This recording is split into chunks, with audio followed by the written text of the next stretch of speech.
Біз жер жүйесіне толығымен теңдессіз қысым жасап отырған адам басымдық жасайтын ғаламшарда өмір сүреміз. Бұл әрі жағымсыз әрі қызық болғанда жағымды жаңалықтың да бір шеті. Біз ғылымның арқасында жер ғаламшарының адамзаттың дамуына қолдау көрсету қабілеті мен тұрақтылығын бұзуымыз мүмкін екенін білетін бірінші буын болып саналамыз.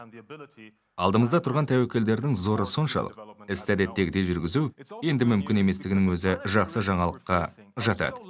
Дәйекті түрде біз қазір инновацияға, жаңа ойлар мен парадигмаға бірегей мүмкіндіктер ашылып жатқан, жаңарған өзгерістер қажет етілетін фазада тұрмыз. Бұл ғаламдық дәуірде адамзаттың алдында тұрған тұрақты дамудың шақыру туралы ғылыми шолу. Бұл саяхатқа мен сіздерден басқа қоршаған орта мәселелер туралы келіссөзді жүргізген кезде қызығушы тарап ретінде келісімге келуден бас тартып, үнемі болмай қалатын бір жақсы досымды, жер ғаламшарын алғым келеді. Мен оны бүгін осы сахнаға алып шығып, соңғы 10 мың жылда біз рахат ғұмыр кешкен берекелі кезде еске түсіретін осы таңғаларлық саяхаттың куәсі болғанын көргім келген. Бұл ғаламшардағы соңғы 100 мың жылдағы жағдай өте маңызды. Бұл шақ біз ғаламшарда толығымен қазіргі адамдар болған кезеңнің шамамен жартысына жуық. Біздің өз түсінігіміздегі өркениетті дамытуға алып келгенде мүмкіндіктеріміз болды, ал ғаламшарда қоршаған ортаның жағдайы мынадай. Мұнда индикатор ретінде температураның өзгеру қолданылады. Олар тұрақты болған жоқ. 80 мың жыл бұрын дағдарыс болып біз Африкадан кеттік. Содан соң басқа дағдарыс кезінде 60 мың жыл бұрын Австралияны мекендедік. Сосын тағы бір дағдарыс тұсында 40 мың жыл бұрын Азиядан Еуропаға ауыстық. Содан кейін таңғаларлық орнықты Голоцен фазасы ғаламшардың бар тарихындағы адамзаттың дамуына өте қолайлы жалғыз кезең орнады. Осы кезең басталғаннан кейін 1000 жылдан соң біз өзіміздің аңшылық пен терімшілік үлгісінен құтыламыз.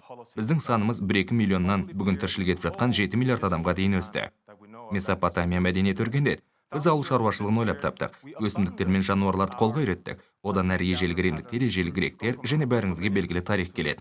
Адамзаттың өркендеуіне мүмкіндік беретін бірден бір кезең. Бірақ мәселе біздің байғұс ғаламшарымызға төрт жақтан жүктеме 4 мәрте қысым көрсетіп отырғанымызда. Соның бірінші жүктемесі бұл әрине тұрғындар саны. Бұл жерде маңыздысы сан ғана емес. Біздің бүгінде 7 миллиард, ал жақын арада 9 миллиард болатынымыз емес. Орналасу мәселесі де маңызды. Қоршаған ортаға негізгі әсер саны аз, бай адамдар тарапынан тигізіледі. Жалпы халықтың 20%-ын құрайтын олар өндірістік төңкеріске 18 ғасырдың ортасында қосылып кетті. Ғаламшардың дамуға ұмтылатын және оған құқығы бар көпшілік тұрғын негізінен өмірдің экологиялық тұрақсыз салтымен өмір сүруге тырысады, ал бұл дегеніміз орасан жүктеме. Ғаламшарға түсетін екінші жүктеме климат мәселесі. Ғылымның саяси интерпретациясы орташа температураның 2 градусқа жоғарылауы, дүниежүзілік мұхит деңгейінің 6 метрге көтерілуіне себеп болатын Батыс Антарктида мұз жамылғысының тұрақсыздануынан сақтану, деңгейді тағы да 7 метрге көтеретін Гренландия мұз жамылғысының тұрақсыздануынан сақтану үшін көшеттік газдар концентрациясын 450 миллион үлес шегінде тұрақтандыру жеткілікті болумен айқындалатын өзекті мәселе. Әрине, егер климаттық қысым мұндай күшке қарсы тұра алатын қуатты ғаламшарға бағытталса бір жөн ғой. Өкінішке орай үшінші жүктеме барлық экожүйенің әлсіреуі. Соңғы 50 жылда экожүйені қолдаушы функциялар мен климатты ұзақ мерзімдік келешек жоспарлар, орман, жер және биожүйе арқылы реттеуге болатын мүмкіндіктерін күрт төмендеуін біз бірінші рет бақылап отырмыз. Төртінші жүктеме кездейсоқтық факторы. Ол біздің экожүйелер сызықтық жүйелерді бақыланады, алдын ала болжанады деген ескі парадигмадан құтылып кездейсоқтық факторының әмбебаптығын қабылдауымыз қажеттігінің дәлелі. Себебі жүйелер өте жылдам әрі кері қайтару мүмкіндігінсіз кенеттен өзгереді. Достар, бұл адамның ғаламшарға зор әсер тигізетінін көрсетеді. Бәлкім біз шынымен антропоцен деп аталатын адам ғаламшар деңгейіндегі өзгерістердің басты қозғалтқышы болатын жаңа геологиялық дәуірге кірген шығармыз. Кім біледі? Ғалым ретінде мен енді осы тұжырымдаманы дәлелдеуім керек. Өкінішке орай дәлел жеткілікті. Мұнда тез өскендігі соншалық графигі хоккей доп-таяғына ұқсап кеткен. Атмосферадағы көмірқышқыл газ құрамын ғана емес, халықтың әл-ауқаты үшін мәні бар кез келген көрсеткішті, азот оксидінің, метанның құрамын, ормандардың жойылуын, шектен тыс балық аулау кәсіпшілігін, топырақтың бұзылуын, түрлердің құрып бітуін алуға болады. Соңғы 2 жылда олардың бәрі-бірдей өзгеріске түсті. Сонымен бір мезгілде 50-ші жылдардың ортасында екінші дүниежүзілік соғыстан кейін 10 жылдан соң олар кәсіпкерліктің адам сеңіз үдеуі осы кезден басылатын айқын көрсетіп, бағытын күрт өзгертеді. Жаһандық деңгейде бұл алғаш рет із қалдырды. Осы көрсеткіштердің әрқайсысын жекелеп зерттеуге көз салсаңыздар, аса маңызды әйтеуір бірдеңені. Бәлкім біз осы функцияның графиктерін дамыту жағдайында шығармыз. Бәлкім адамзат тарихында графикті кері қайтаруымыз қажет. Ең күрделі, толқымалы 10 жылдыққа кірген боларымыз деген қорытындыны табар едіңіздер. Функциялардың жүріс бағытын өзгертіп, ғаламшарға қысымның ұлғайып келе жатқан түсіну аз болғандай, Біз жүйелерде белгілі бір табалдырықтармен бөлінген бірнеше тұрақты күй болатынын да мойындауымыз керек. Міне, шарик пен құты суретін сіздерге көрсетпекпін. Сіздер жақсылап тамашалаңыздар. Мұндағы құтының түбі жүйенің орнықтылығы. Осылайша жүйе біртіндеп, климаттың өзгерісі, эрозия, биоалуантүрліліктің қысымымен құтының түбін, яғни орнықтылықты жоғалта бастайды. Әлде сау көрінгісі келгенмен кенеттен белгілі бір табалдырықтан өту кезінде аяқ астынан тепе-теңдігін жоғалтып құлайтындай. Міне, қараңыздар, кешіріңіздер. Жүйе күйін өзгертіп, турасын айтқанда жаңа биофизикалық заңдарға бағынатын, жаңа түрлер күштірек болатын қолайсыз жағдайда қалатты тығырыққа тіреледі. Бұған бізде дәлел бар ма? Иә, ол маржан түзетін аралдар жүйесі. Қатты маржандардың биологиялық әртүрлі жүйесіне шектен асқан балық аулау кәсібі, экологиялық тұрақсыз туризм, климаттық өзгерістер мол әсерін тигізеді. Сондай бір түрткіден кейін жүйе күрт өзгеріп, өзінің орнықтылығын жоғалтады. Жұмсақ маржандар жоғары көтеріледі, ал біз экономикалық және әлеуметтік дамуға қолдау жасай алмайтын қолайсыз жүйеге тап боламыз. Ғаламшарлық ауқымдағы биомды реттеуші теңдесі жоқ сұлу Арктика жүйесі климаттық өзгерулер нәтижесінде соққы үстіне соққы алып отырса да, жақсы жағдайда тұрғандай көрінетін. Ғалымдардың ешқайсысы 2007 жыл кенеттен әлде бір табалдырықты аттап өтетінімізді болжаған жоқ. Жүйе өзінің 30-дан 40%-ға дейінгі жаздық мұз жамылғысынан кенеттен күрт айырылды. Мұндағы мәселе мынада. Жүйе осындай күйге душар болғанда, ол жұмыс істейтін заңдарда өзгереді. Ол өзіне қолайсыз жағдайда ұзақ тұрып қалса, түс өзгереді. Энергияны көбірек ұштады. Сосын жүйе тығырыққа тіреледі. Меніңше бұл қатерлі жағдайда екенімізді білдіретін адамзатқа арналған үлкен ескерту тәрізді. Айтқандай сіздер білетін шығарсыздар, сол жерде пайда болған жалғыз ескерту мұнай ресурстарын бақылау мүмкіндігіне ие болу мақсатында Арктика түбіне қызыл ту орнатқан әлдеқандай атаусыз бір елдің сүңгуір қайығы болатын. Енді дәлеліміз болса, ал ол бізде бар. Батпақтар, ормандар, муссондар, тропикалық ормандар өздерін осындай сызықтық емес түрде ұстайды. Дүние жүзі бойынша 30 шақты ғалым жиналып, біз ғаламшарды осындай тәлкекте қалдыруға тиіспіз бе деген сұраққа алғаш рет жауап іздеді. Өзімізге мына сұрақты қоюымыз керек. Біз голоценнің адам сеңсіз осы тұрақты күйіне қауіп төндірмейміз бе? Біз өте зиянды және қолайсыз тіпті адамзаттың дамуында сойқан өзгерістерге әкелу мүмкін табалдырыққа тым жақын келген жоқпыз ба? Сіздер онда болғыларыңыз келеді деп ойламаймын. Шындығында сіздерге мына жігіт тұрған жерде бұрқылдаған су ішінде тайғақ құзға жақын тұруға рұқсат етілмейді. Жалпы ағыс бойымен жоғары осқыздан әжептеуір қашықтықта қоршау бар. Сол қоршаудың сыртында сіздер қауіпті аумақта болып табыласыздар. Міне болашақтағы көрсеткіштер тек талдау мен болжаудан ғана тұратын өзіміздің ескі парадигманың қоршаған ортаға әсерін азайту мақсатында өткенде қалдыру қажеттігін түсінгендіктен, біз осыдан 2-3 жыл бұрын келген жаңа парадигма. Келесі сұрақ мынадай. Голоценде қауіпсіздікте қалуымыз үшін біз қандай ірі экологиялық үдерістерді басқара бастауымыз керек? Сондай-ақ жерді құрайтын жүйелер туралы ғылымның дамуындағы секірістер арқасында біз соңынан сызықтық емес өзгерістерді күтуге болатын табалдырықтар шамасын нүктелерін анықтай аламыз ба? Бәлкім біз тіпті адам ішінде жүріп, өз қызметін қауіпсіз жүргізе беретін қандай да бір қоршауда, ғаламшарлық шекараны анықтай алатын болармыз. Nature журналында 2009 жылдың соңында жарияланған мына мақала бірнеше жылдық талдаудан кейін ішінде отырып белсенді басқару арқылы біз өз қызметімізді қауіпсіз жүргізетін кеңістікті қамтамасыз етуге болатын ғаламшарлық шекараның тек 9-ын ғана табуға болатыны жайындағы қорытындыға келді. Бұл шекаралардың ішінде әрине климат бар. Таңғалуларыңызға болады және бұл тек климат қана емес. Ғаламшардың көптеген жүйесі арқылы біз үш үлкен жүйемен климаттық өзгеру, озон қабатының жұқару және мұхит суының қышқылдануымен өзара тығыз байланыстамыз. Ғаламшардың тарихын зерттеу барысында осы ірі жүйелерде ауқымды табалдырықтар табылды. Бірақ біз мұнда баяу айнымалылар деп аталатын жүйелерді де қосамыз. Олар ғаламшардың орнықтылық қабілетін, топырақтың азот және фосфор алмасу циклдерінің бұзылуын, жерді пайдалану өзгерістерін, биоалуантүрліліктің жоғалу жылдамдығын, тұщы суды пайдалануды, ғаламшардағы биомассаны, көміртегінің таралуын, алуантүрлілікті жөнге келтіретін функцияларды реттейді. Одан басқа біз өлшей алмайтын екі көрсеткіш бар. Көшеттік газдар мен сульфаттар және нитраттармен ауаның ластануы және химиялық ластануы. Мұның бәрі бірігіп, ғаламшар өз реттелетін күрделі жүйедегі түсінікпен адамзаттың дамуын антропоценге бағыттайтын бір тұтасқа айналдырады. Шындығында дәлелдердің көпшілігі бұл көрсеткіштердің өздерін үш ноянша ұстайтындығында. Біріміз бәріміз үшін, ал бәріміз біріміз үшін.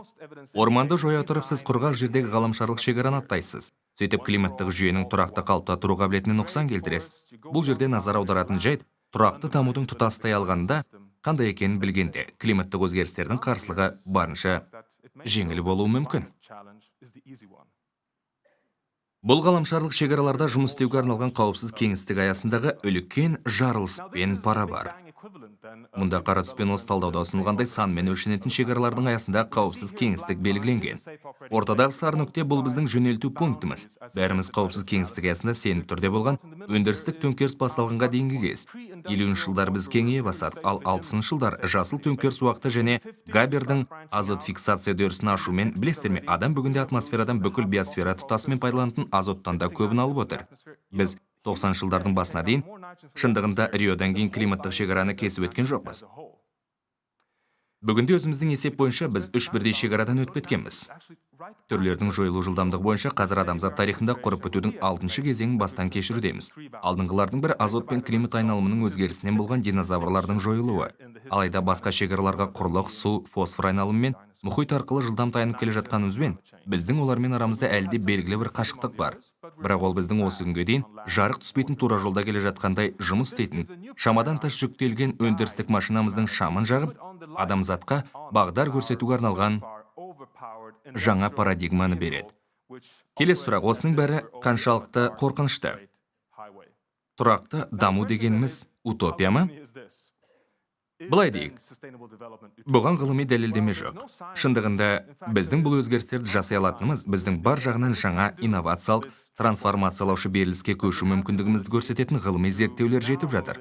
Мұндағы мәселе, әрине, ғаламшардағы 200 елдің бір бағытта қозғалысты бір мезгілде бастау керектігінде болып отыр. Ал бұл, біздің парадигманы қазіргі кездегі бұйрықтар мен бақылаулар, пайдалылық пен тиімділік принциптеріне жұмыс істейтін сызықтылықтан, әлеуметтік жүйедегі секілді табиғи жүйедегі астамшылықты, жаһандық өзгерістердің жойқын дәуіріне әкелетін бәріміз мойындайтын, әлдеқайда икемді парадигмаға түбірімен өзгертеді.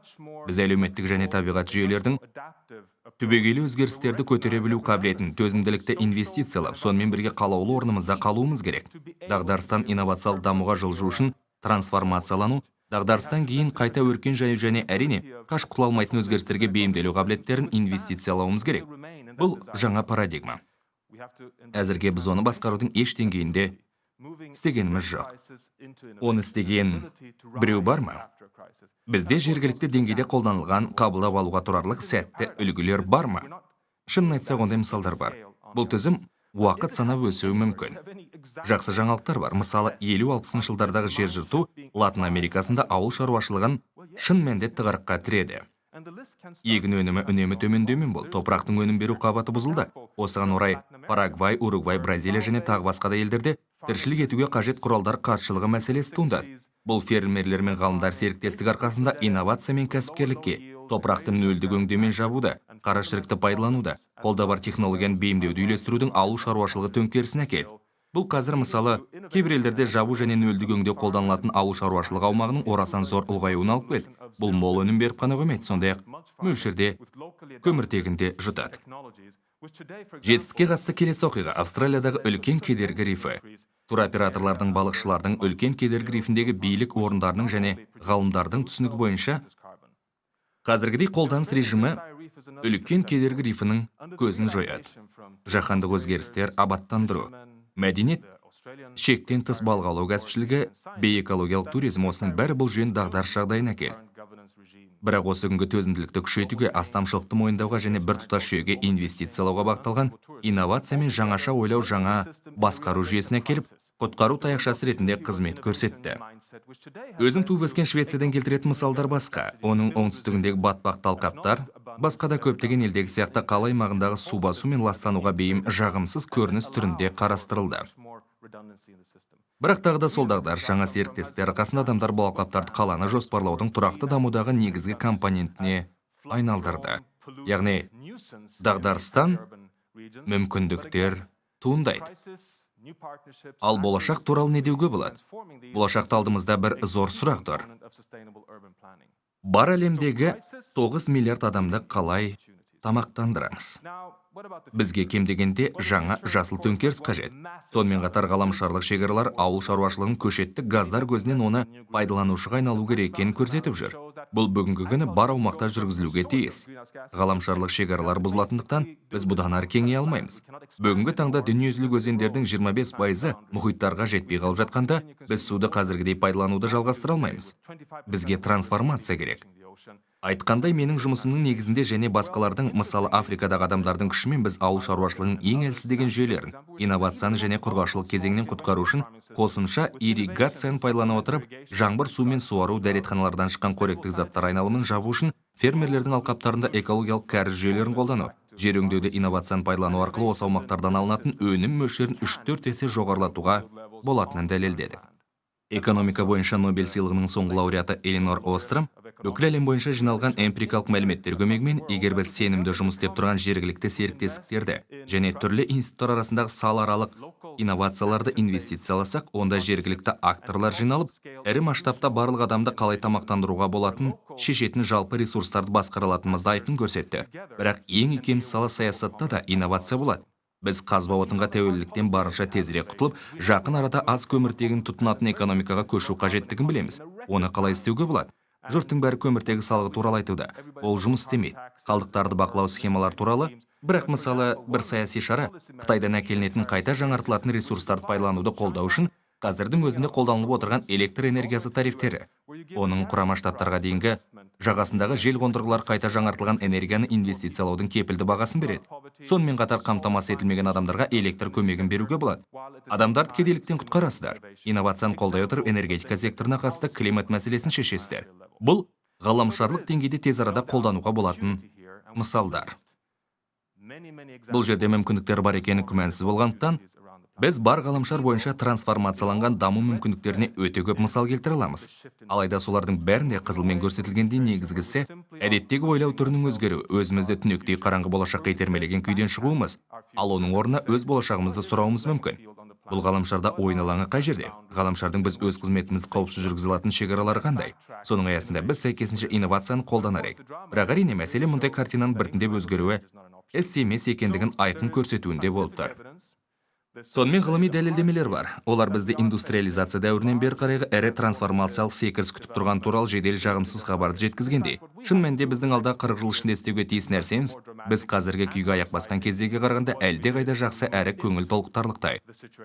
Бүгінде ғылыммен бәріміз бір мезгілде қозғалып, жаһандық деңгейде жергілікті және әлемдік масштабта біздің шегі бар ғаламшарымыздың төзімділігін нығайтатын трансформациялаушы нұсқалар жолмен серіктестік жасасақ, онда өмір сүрудің қауіпсіз кеңістігі аясында қолайлы болашаққа қол жеткізуіміз мүмкін екендігін көрсетіп отыр. Рахмет.